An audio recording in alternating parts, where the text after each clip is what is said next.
The moon, calculate the force exerted by earth on the moon.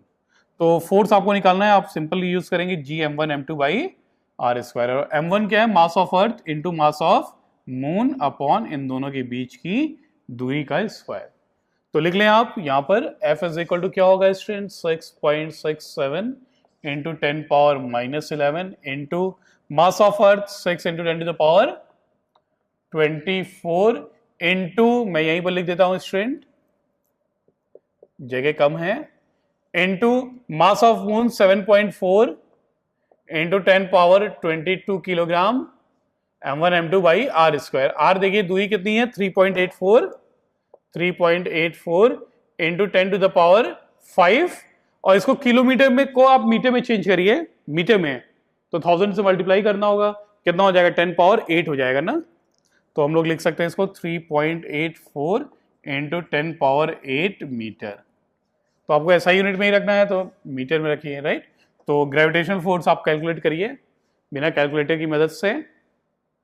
तो इसका answer student होगा लगभग जो है 2.017 into 10 to the power 20 newton, right.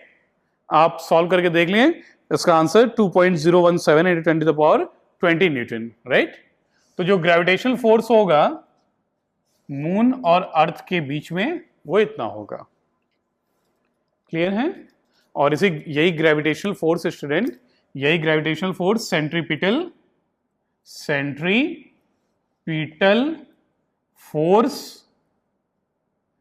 Centripetal force की जिम्मेदारी को निभाएगा और मून को अर्थ के चारों तरफ गोल गोल घुमाएगा, क्लियर है।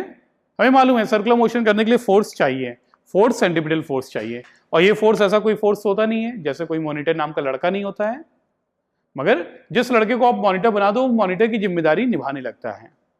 तो ऐसे ही ये सेंट्रीपिटल फोर्स तो फोर्स होता नहीं है कोई ऐसा किसी नाम का, मगर ये जो ग्रेविटेशनल फोर्स है स्टूडेंट, यही जो है क्या करता है, मून और अर्थ के बीच का, यही आपकी जिम्मेदारी निभाता है और सेंट्रीपिटल फोर्स की जिम्मेदारी निभाता है और मून को गोल गोल घुमाता है अर्थ के चारों तरफ।